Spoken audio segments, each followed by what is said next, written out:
Hay silencios que no nacen de la paz, sino del miedo. Y el más cruel de todos es ese que se impone con hambre, un hambre que cala hasta los huesos, que convierte los minutos en horas y los días en eternidades. Yo conocí ese silencio y sobreviví a él.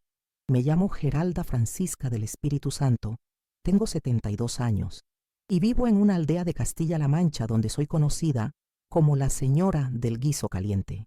Todos los días preparo un plato para quien lo necesite sin preguntas.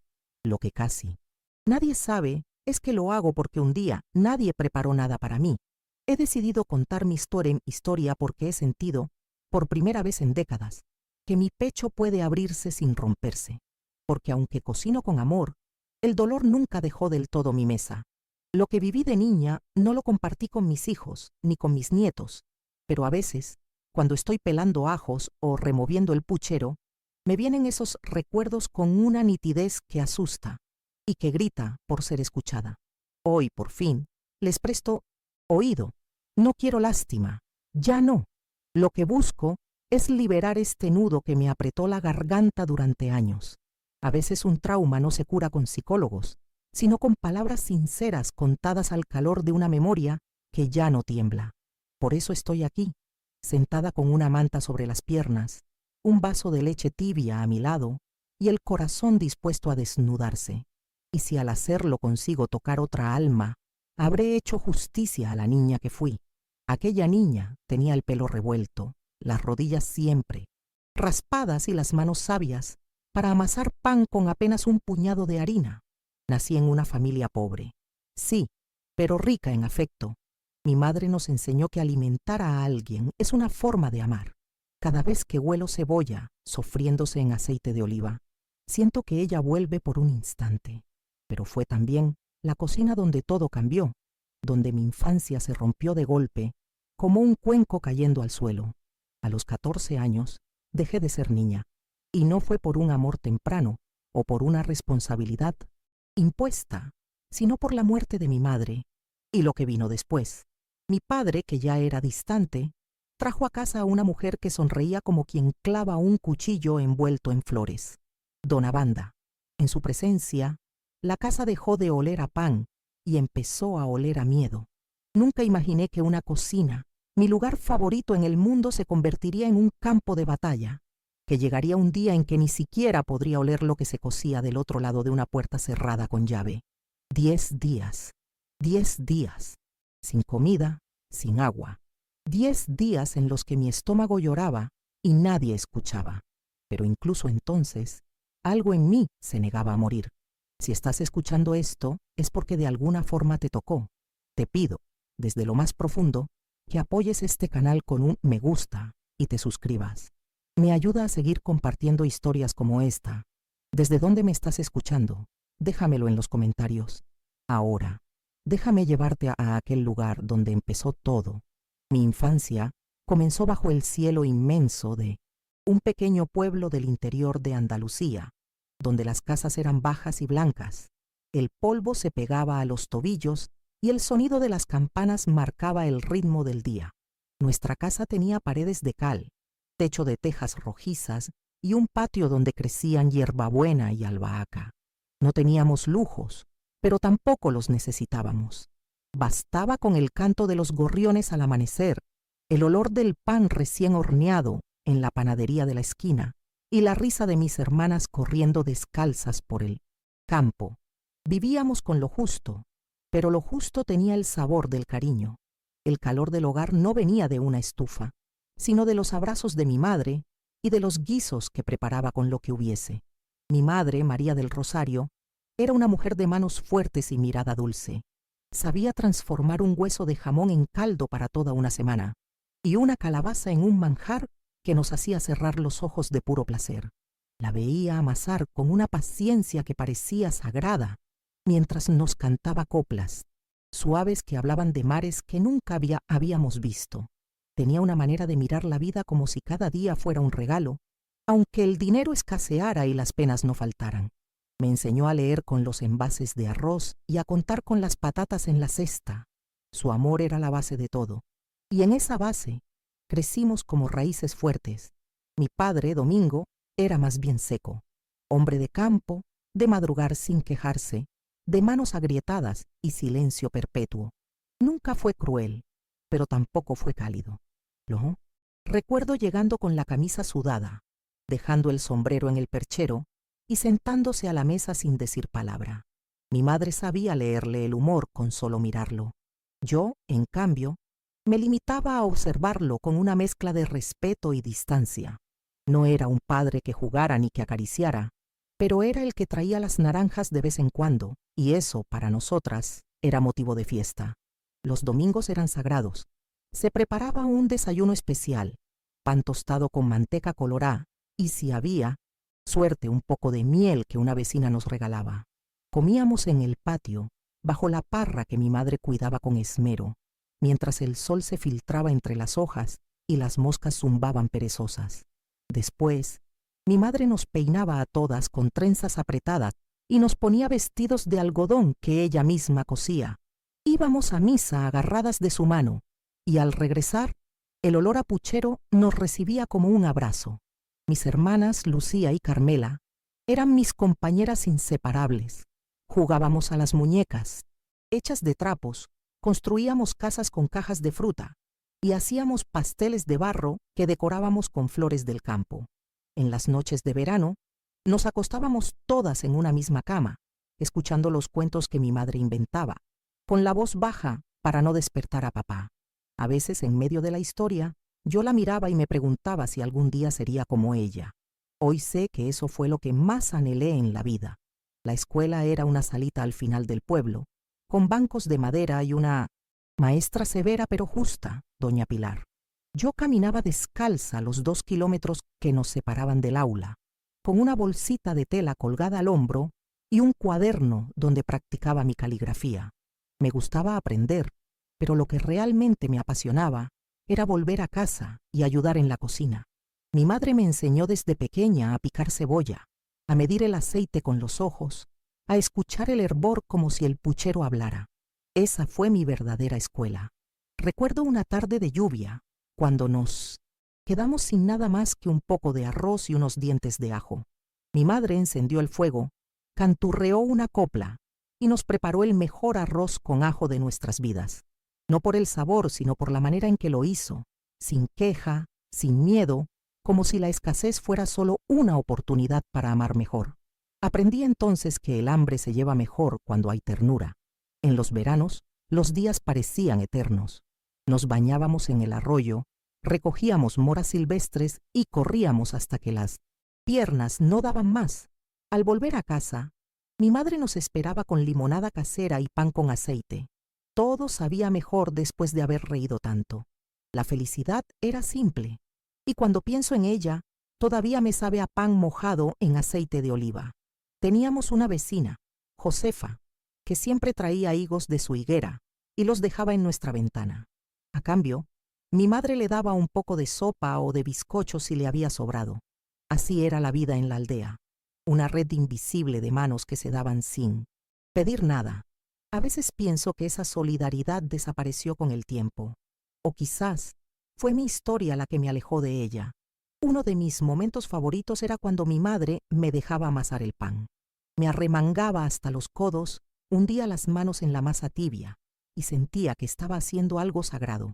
El olor del pan horneándose me hacía cerrar los ojos y soñar con un mundo donde siempre habría comida para todos. Nunca pensé que algún día ese olor me haría llorar de tristeza. Las noches eran frescas y tranquilas. Dormíamos bajo mantas de lana tejidas por mi abuela, y el único ruido era el de los grillos o del viento soplando entre los olivos.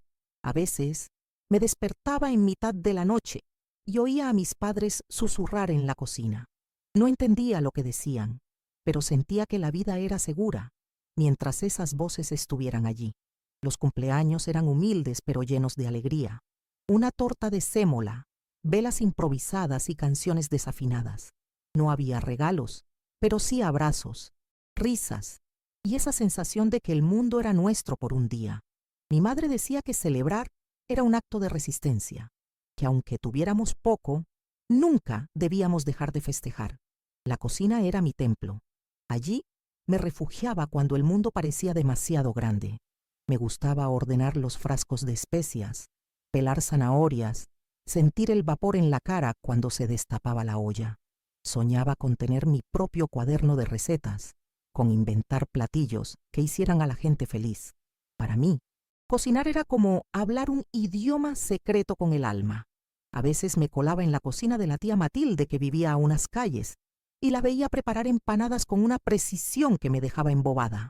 Me enseñó a no tener miedo de experimentar, a probar con la lengua y con el corazón. Ella decía: la cocina no es exacta, es sincera. Y esa frase se me quedó grabada para siempre. La vida tenía un ritmo lento, sabio. Nadie corría, nadie gritaba. Todo se hacía a su tiempo. Las estaciones marcaban los sabores, y los sabores marcaban la memoria. Había tomates dulces en verano, calabazas en otoño, legumbres en invierno y espárragos silvestres en primavera. Cada época tenía su encanto, su olor, su forma de alimentar el cuerpo y el alma. Mi madre decía que un hogar no se mide por su tamaño, sino por su mesa. Mientras hubiera un plato que compartir, habría esperanza. Esa frase la llevo tatuada en el pecho, porque fue esa mesa, pequeña y de madera astillada, la que me enseñó a resistir, aunque nunca imaginé que un día estaría vacía, tan vacía como mi estómago y como mi corazón. La vida cambió de golpe sin avisar, como una tormenta en pleno cielo azul. Fue un domingo por la mañana. Mi madre se levantó más cansada de lo normal. Pensamos que era por el calor del verano, por las tareas del día anterior, pero al mediodía, cuando iba a servir el guiso, se desmayó con la cuchara en la mano, cayó de lado como una hoja seca y no volvió a hablar. En el hospital dijeron que fue el corazón. Yo tenía 14 años y mi infancia murió con ella ese mismo día. El entierro fue sencillo, como todo en nuestra vida. Pocas flores, muchos silencios. Mi padre lloró solo, sin mostrarlo. Mis hermanas no entendían mucho, y yo, en medio de la confusión, sentí que una parte de mí se apagaba para siempre. El olor de su delantal, su voz llamándonos a cenar, su risa cantando coplas, todo eso desapareció como si nunca hubiera estado. La casa se volvió un lugar frío. El puchero se quedó sin alma. Los días siguientes fueron de un vacío insoportable. La cocina estaba muda, el patio sin risas. Mi padre dejó de hablar más de lo habitual. Se encerraba largas horas en el campo, regresaba con la mirada perdida. Yo intenté llenar el hueco de mi madre como pude. Preparaba las comidas, vestía a mis hermanas, mantenía la casa limpia. Pero había una tristeza densa que lo impregnaba todo, como una niebla que no se disipaba. Un mes después, llegó ella. Se llamaba Wanda, y apareció de la mano de mi padre como si ya formara parte de nuestra vida. Alta, delgada, con un vestido ajustado y sonrisa permanente. Traía un perfume fuerte que invadió cada rincón de la casa. Dijo que venía a ayudar, que entendía nuestro dolor, pero sus ojos no sonreían. Tenían un brillo frío, calculador. Desde el primer día, algo en mi pecho me decía que debíamos tener cuidado. Al principio se mostraba amable. Nos peinaba, nos compró caramelos, intentaba hacer bromas, pero había algo en su voz que no cuadraba, una dulzura forzada que sonaba como hierro rozando vidrio. Poco a poco, comenzó a tomar decisiones. Cambió los muebles de lugar, guardó los objetos de mi madre, prohibió canciones y recetas. Yo intenté resistirme, pero mi padre decía que ella sabía lo que hacía. Y yo, por primera vez, me sentí sola de verdad. Lo más difícil fue verla ocupar el lugar de mi madre en la cocina. Sus manos frías no sabían medir el aceite, sus guisos no tenían alma, pero mi padre parecía conforme, y eso bastaba para que los demás fingieran normalidad, menos yo. No podía. Cada cucharón que ella usaba era como una puñalada a la memoria de mi madre. A veces lloraba en silencio mientras lavaba los platos. Nadie lo notaba, o eso creía. Pasaron semanas. La sonrisa de Wanda comenzó a desaparecer dentro de la casa. Se volvió mandona, seca. Empezó a decir que yo era muy altiva, que no sabía cuál era mi lugar. Me asignaba tareas pesadas, Me reprendía por detalles mínimos y lo peor, hablaba mal de mí a mi padre. Él escuchaba en silencio. Nunca me defendía. Mi hermana menor, Carmela, me preguntaba si todo estaba bien. Yo solo le acariciaba el cabello y le decía que sí. Mentía con el corazón roto. Una tarde, escuché a Wanda decirle a una vecina que yo era una carga difícil. Me escondí detrás de la puerta y sentí cómo las palabras me golpeaban como piedras. Yo, que solo quería cuidar a mis hermanas y mantener viva la memoria de mamá, empecé a temer por mi lugar en aquella casa. Sentía que me querían borrar, como si mi existencia fuera una molestia. Y entonces llegó el día en que dejó de fingir. Fue una mañana como tantas, pero con un silencio más espeso que de costumbre. Mi padre había salido al campo antes del amanecer, y Wanda se quedó en casa con nosotras. Me pidió que recogiera leña del galpón, aunque era algo que siempre hacía ella. Obedecí sin discutir. Al volver me di cuenta de que la puerta de la cocina estaba cerrada con llave. Golpeé, llamé, escuché risas desde dentro, y luego, silencio. Esperé un rato. No abrieron. Esa fue la primera vez que sentí que me estaban empujando fuera de mi propio hogar. No físicamente, pero de una manera mucho más cruel. Los días siguientes se volvieron una coreografía de exclusión. Wanda comenzó a levantarse antes que yo. Preparaba el desayuno solo para ella y mi padre y dejaba las sobras para mí. A veces escondía los ingredientes o me enviaba lejos justo cuando se cocinaba algo especial. Las niñas aún no entendían. Seguían correteando con su inocencia intacta, pero yo veía todo con ojos nuevos, y esos ojos empezaban a llenarse de miedo. Wanda se instaló como reina en la casa. Mi padre le entregó las llaves, la economía, las decisiones. Ella cambió los muebles, colgó cortinas nuevas y hasta pintó la cocina. Todo lo que recordaba a mi madre desapareció. Un día incluso quemó el delantal de mamá, diciendo que estaba viejo. Me quedé mirando las cenizas sin poder respirar. Ese fuego, pensé, no solo había consumido tela, había consumido mi historia. Poco a poco, me asignaron un lugar, el cuarto de fondo, un cuartito húmedo con un colchón viejo y una ventana que apenas dejaba pasar la luz. Decían que era para que tuviera privacidad, pero yo sabía que era un encierro disfrazado. Me prohibieron entrar a la cocina sin permiso. Wanda me vigilaba todo el tiempo, y mi padre ya no era mi padre. Se había convertido en una sombra obediente que asentía a todo lo que ella decía. Las tareas aumentaron, desde lavar a mano toda la ropa de la casa hasta limpiar los excrementos de los animales. No podía sentarme ni descansar. Si lo hacía, Wanda se aparecía con su voz cortante para decir que era una vaga, una inútil, que debía agradecer por tener techo y comida. Pero la comida cada vez era menos. Me daban pan duro, caldo frío, y a veces ni eso. Las noches eran largas y llenas de un hambre que me hacía doler los huesos. Una madrugada, la escuché hablar por teléfono. Decía, «No te preocupes, ya se le pasará la rebeldía.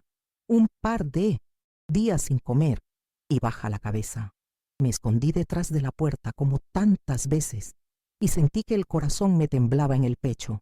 Ya no era solo desprecio, era una estrategia, un método. Estaban moldeando mi resistencia con crueldad premeditada. Querían quebrarme, pero aún no lo habían logrado. Comenzaron a aparecer castigos, por mirar a Wanda a los ojos, por hablar durante la cena, por dar una opinión.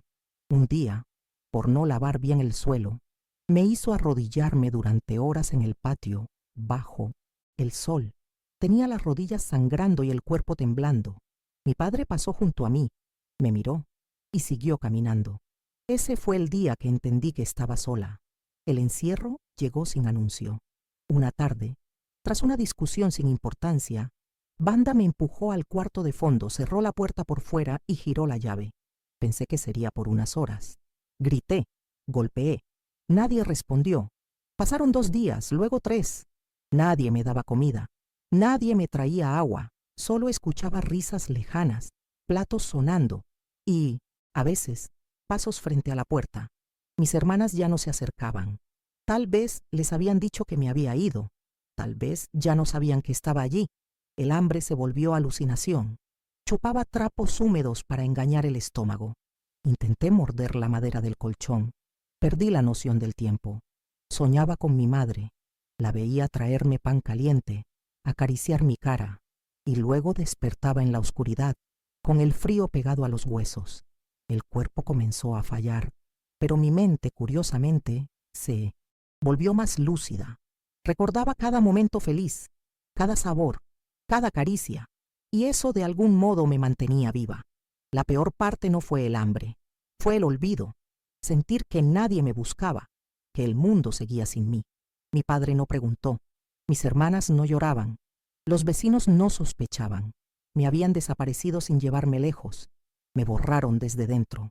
Y ahí, en esa cueva de silencio y oscuridad, fue donde mi infancia terminó. Cada noche rezaba en silencio, no por salir, sino por no odiar. No quería convertirme en lo que ellos eran, no quería que mi alma se secara. Y ese deseo pequeño pero firme fue lo que me sostuvo. Aún con el cuerpo desfalleciendo, aún con el corazón herido, yo me aferré a la ternura de mi madre, porque sabía que si la olvidaba ellos ganaban. Un día escuché pasos conocidos. Era la voz de mi prima Yolanda que venía de visita. Mi corazón se aceleró. No grité, no quería alertar a Banda, pero recé con todo mi ser para que ella viera algo. Y esa oración, tal vez, fue escuchada. Y Yolanda regresó al día siguiente, con una bolsa de compras y una excusa cualquiera en los labios. Dijo que venía a traer unos dulces que había prometido. Banda no sospechó. La dejó pasar. Yo, del otro lado de la puerta, apenas podía mantenerme de pie. Cuando ella entró al cuarto me encontró encogida en un rincón, con los labios partidos y los ojos hundidos. No dijo nada. Me abrazó, y en ese gesto supe que aún quedaba alguien en el mundo que me veía. No me sacó ese día. No discutió con Banda. No armó escándalo. Me dio de beber a escondidas, me dejó un trozo de pan en las manos y me susurró que volvería. Y lo hizo. Durante una semana, vino con excusas cada día, entrando de a poco en la rutina de la casa, ganándose la confianza de Banda. Mientras tanto me traía comida, ropa limpia, palabras suaves. Nunca preguntó detalles. Solo me miraba con ojos que sabían todo sin necesidad de oírlo. Yo, por mi parte, aprendí a callar, a no hacer ruido, a adaptarme. Comía en silencio, escondida en mi cuarto. Dormía cuando podía.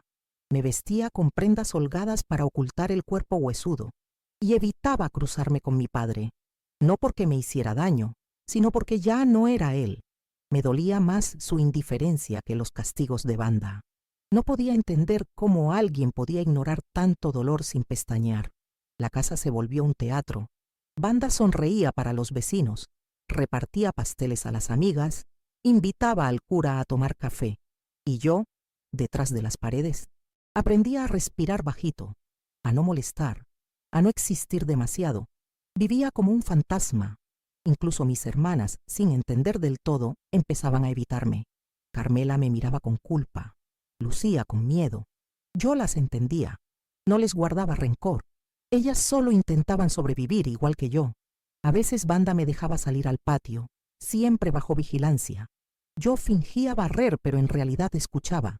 Prestaba atención a las conversaciones, a los horarios, a las visitas. Aprendí a conocer sus rutinas, sus puntos débiles. Me volví observadora, precisa. Todo lo que antes era ternura, ahora era estrategia. No para vengarme, sino para resistir. Las noches eran peores. El cuerpo me dolía de hambre, pero lo que más dolía era el alma. Soñaba con mi madre. La veía acercarse, con su delantal y su voz cantarina. Me despertaba llorando, con la almohada mojada y el pecho vacío. A veces deseaba no despertar, pero cada mañana algo dentro de mí se encendía. Tal vez el recuerdo de las risas con mis hermanas, tal vez el aroma imaginado de un pan caliente, no sé, pero me levantaba. Cada día un poco más rota, y aún así, en pie. Mi cuerpo cambió. Me volví delgada, casi transparente. Caminaba encorvada, como si llevara el mundo a cuestas. Las manos, antes firmes para amasar, ahora temblaban. Pero mis ojos, esos ojos seguían atentos. No dejaban escapar nada. Observaba a Wanda como quien estudia a un animal peligroso. Aprendí sus gestos, sus pausas, sus mentiras, y con cada descubrimiento me fortalecía en silencio. A veces en la cocina oía a mi padre preguntar por mí. ¿Geralda comió hoy?, decía, sin emoción. Wanda respondía, está bien, no te preocupes. Y él asentía. No preguntaba más. No insistía. No subía a verme. Ese desinterés me quemaba más que cualquier hambre, porque no había nada más cruel que la indiferencia de un padre hacia su hija. Las marcas comenzaron a aparecer. No eran golpes, sino huellas del abandono. Ojeras profundas, labios partidos, piel reseca. Me miraba al espejo roto del cuarto y no me reconocía. ¿Dónde estaba la niña que soñaba con recetas y cuentos? ¿Dónde estaba la hija de María del Rosario? A veces me susurraba mi propio nombre para no olvidarlo. Geralda, Geralda, Geralda. La comida se volvió un símbolo. Si conseguía robar un trozo de pan o un puñado de arroz, me sentía poderosa. No era el alimento lo que me fortalecía, sino la astucia, el saber que aún podía burlar a mi carcelera, aunque fuera un poco. Cada migaja era una victoria. Cada sorbo de agua, un acto de rebeldía silenciosa. Wanda comenzó a confiarse. Pensaba que ya estaba vencida, que no representaba amenaza. Me hablaba con superioridad, incluso con sarcasmo, y yo respondía con sumisión fingida. Bajaba la mirada, asentía, obedecía, pero por dentro crecía algo, una certeza, una llama, no de odio, sino de dignidad. Un día encontré un cuaderno viejo entre las cosas de mi madre. Estaba en un baúl que Wanda aún no había vaciado. En él había recetas, escritas a mano con anotaciones amorosas. Lo escondí bajo el colchón. Cada noche leía una página, no por el contenido, sino por verla de nuevo a través de su letra. Me aferraba a esas palabras como quien se aferra a una soga en medio del mar. La casa seguía girando sin mí. Las visitas venían, las estaciones pasaban. Yo vivía atrapada en un invierno perpetuo, pero aprendí a vestirme con paciencia, a cubrir mi dolor con rutina, a camuflarme entre las sombras. El silencio era mi escudo, pero también mi prisión. Había días en que pensaba en escapar, pero ¿a dónde? ¿Quién me creería? Wanda era querida en el pueblo, mi padre respetado. Yo era solo una niña flaca y desobediente. Nadie me escucharía. Así que decidí esperar el momento exacto y mientras tanto fortalecerme por dentro. Mi prima Yolanda seguía viniendo, seguía trayéndome cosas, pero también me enseñaba a disimular, a caminar con la cabeza erguida cuando Wanda miraba, a sonreír sin mostrar los dientes, a llorar, solo cuando estuviera sola. Ella fue mi luz, no por salvarme, sino por enseñarme a prepararme para salvarme sola. Una noche, Wanda me llevó a cenar con todos. Por primera vez en semanas me permitió sentarme a la mesa. Lo hizo para mostrar que todo estaba bien. Sonreí, comí poco, agradecí, pero esa noche algo cambió, porque en mi interior decidí que esa sería la última vez que permitiría esa farsa, que la próxima cena sería mía. Volví a mi cuarto con un plan en la mente. Empecé a anotar cosas en el cuaderno de mi madre, no solo recetas, también pensamientos, horarios, debilidades. Estaba construyendo algo, una receta distinta, no de comida, sino de justicia, y cada ingrediente debía ser medido con precisión. Había noches en que lloraba en silencio, abrazada al cuaderno. Pensaba en huir, pero sabía que no era momento, que debía esperar el instante justo, como al sacar un bizcocho del horno, demasiado pronto se desmorona, demasiado tarde se quema. Yo debía encontrar ese punto exacto, y estaba cerca, muy cerca. Empecé a mirar a Wanda con otros ojos, ya no como a un monstruo invencible, sino como a una mujer vulnerable a su propia vanidad. Observé cómo se peinaba frente al espejo, cómo se arreglaba cada vez que alguien venía a visitarnos, cómo necesitaba aparentar. Descubrí que su fortaleza estaba en la imagen que mostraba al mundo. Si eso se quebraba, ella también lo haría. Esa fue mi primera arma. El silencio, sí, pero también la astucia. Una tarde, Yolanda me trajo una bolsa con harina, cebollas y un trozo de tocino. Me susurró que era para practicar. Entendí su mensaje. Esa noche, cuando Banda y mi padre salieron a una reunión en la parroquia, preparé mi primer guiso en semanas. Cociné para mis hermanas. Ellas comieron en silencio, sin saber si estaba bien o mal hacerlo. Pero al verlas sonreír con la boca llena, supe que esa comida era más que alimento. Era una señal. Aún estaba viva. Mi hermana Carmela, la más pequeña, comenzó a pasarme dibujos por debajo de la puerta. Caritas sonrientes, flores, una casa con humo saliendo de la chimenea. Le respondía con palabras pequeñas, escritas en papelitos. Te quiero, estoy bien, no tengas miedo. Esa fue nuestra forma de mantener el lazo. Ella no sabía nada con certeza, pero su intuición la guiaba. Su ternura era un bálsamo. Un día, la maestra de la escuela, doña Águeda, vino a la casa. Dijo que quería saber por qué no iba más a clases. Banda inventó que estaba enferma, que necesitaba descanso. Doña Águeda me miró de arriba abajo. Se fijó en mis manos agrietadas, en mi delgadez. No dijo nada, pero dejó una libreta en la mesa. Para que practique cuando se sienta mejor, dijo. En esa libreta escribí mi primera carta. No la envié, pero la guardé como promesa de que algún día hablaría. Aprendí a esconder comida. Un trozo de pan aquí, una cucharada de arroz allá. Y Yolanda me enseñó cómo secar trozos de fruta para que duraran más. Mi cuarto se volvió un refugio, casi un laboratorio de resistencia. Las paredes aún eran frías, pero el aire ya no era tan denso. Cada pequeño acto era un paso hacia la libertad. También empecé a hablar conmigo misma, a veces en voz baja, a veces en canciones que mi madre me enseñaba. Cantaba mientras barría, mientras lavaba. Canciones tristes, sí, pero llenas de memoria. Eso me hacía fuerte. Eso me recordaba quién era yo antes de todo. Y esa niña seguía viva, enterrada bajo capas de miedo, pero viva. Banda empezó a sospechar. Me miraba con más dureza. Me preguntaba por qué sonreía, por qué no lloraba como antes.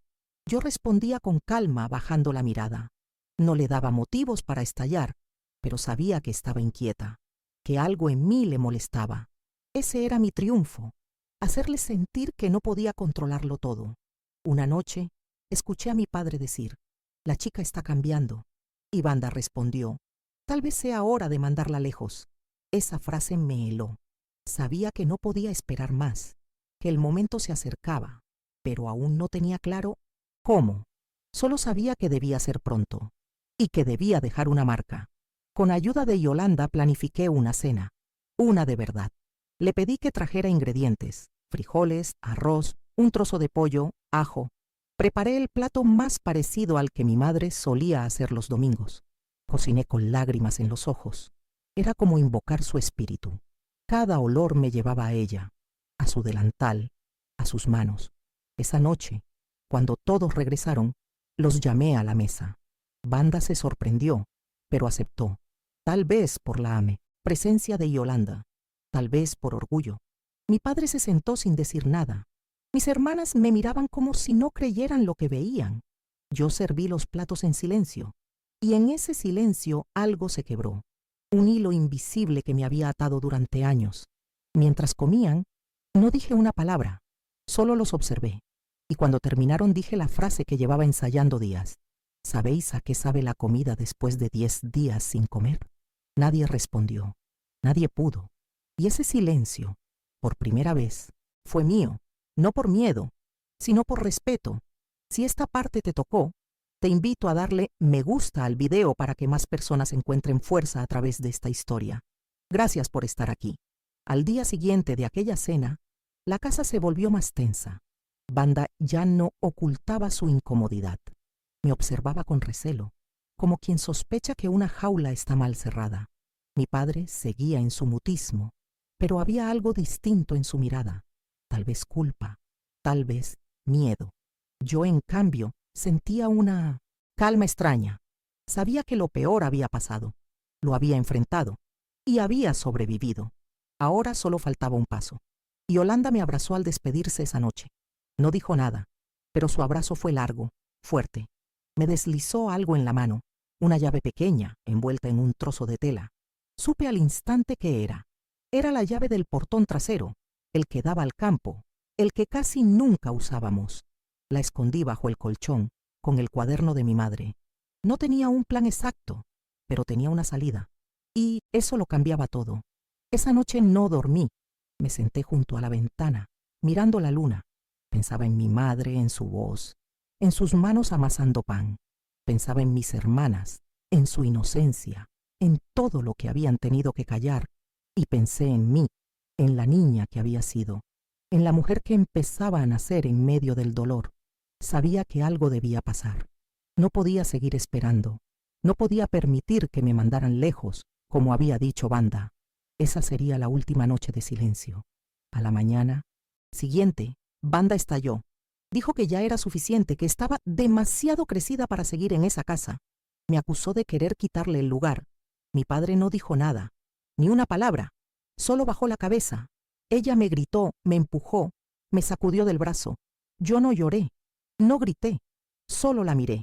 Y esa mirada, lo supe, la desarmó más que cualquier insulto, porque por primera vez no tenía poder sobre mí. Esa tarde, cuando todos salieron para la feria del pueblo, supe que era el momento. Guardé el cuaderno, la llave, un pedazo de pan duro y una carta que había escrito la noche anterior. Una carta dirigida a doña Águeda, explicando todo, con nombres, fechas, detalles. La dejé sobre la mesa del comedor, bien visible. Abrí el portón con manos temblorosas y salí. El aire del campo me golpeó la cara como una bofetada de libertad. Caminé por horas, sin mirar atrás. Sentía el corazón en la garganta, los pies ardiendo, pero también una ligereza nueva. Y Yolanda me esperaba a medio camino, en su carro viejo. Me abrazó sin decir nada, me cubrió con una manta y condujo hacia su casa, en otro pueblo, donde nadie sabía nada de mí, donde podía empezar de nuevo, donde por fin podía respirar. Esa noche dormí en una cama limpia, comí un guiso caliente, me lavé el cuerpo con agua tibia, pero más que eso, lloré. Lloré con un llanto que llevaba años acumulado, un llanto hondo, antiguo, que lavó cada rincón de mi alma. Y en medio de ese llanto prometí algo: nunca más callar, nunca más permitir que otra niña pasara lo que yo pasé. Esa promesa fue mi renacer. Pasaron los años, muchos, y aunque la herida nunca desapareció del todo, aprendí a vivir con ella como se vive con una cicatriz, sabiendo que ya no duele, pero que estuvo ahí. Fui creciendo en la casa de Yolanda, que me cuidó como si hubiera nacido de su vientre.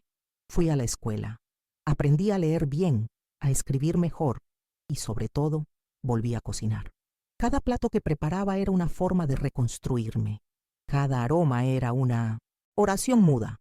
Nunca volví a esa casa. No supe más de Wanda. Mi padre murió años después, sin que yo asistiera a su entierro. No por rencor, sino porque entendí que algunos silencios no merecen ser interrumpidos. Mis hermanas, con el tiempo, me buscaron. Las recibí con el corazón abierto. Hablamos, lloramos, nos abrazamos. Ellas también cargaban sus propios traumas, sus propias preguntas. Nos prometimos nunca más callar entre nosotras. La carta que dejé en la mesa fue encontrada. Doña Águeda la llevó a las autoridades. No sé si hicieron algo. Nunca me importó, porque la verdadera justicia para mí fue no convertirme en lo que ellos querían, no repetir la cadena, no endurecerme. Hoy, cuando veo a una niña con hambre, no pregunto. Le sirvo un plato. La miro a los ojos. Le digo que merece amor, porque nadie me lo dijo cuando más lo necesitaba. Hoy, con 72 años, vivo en una casa modesta, con un pequeño jardín de hierbas y una cocina siempre encendida. Vendo guisos en la feria, enseño recetas en el centro comunitario y a veces simplemente escucho, porque aprendí que escuchar puede salvar una vida. Esta historia, la mía, no es solo un relato triste, es un grito transformado en canto, es la voz de una niña que sobrevivió al hambre del estómago y del alma. Si esta historia habló contigo, te invito a darle me gusta, suscribirte y compartir. Eso me da fuerzas para seguir contando. Quiero saber, ¿Qué sentiste al escuchar este relato? Te leo en los comentarios. Gracias por estar aquí. Que tu mesa siempre tenga un plato lleno y tu corazón un lugar para los que callan.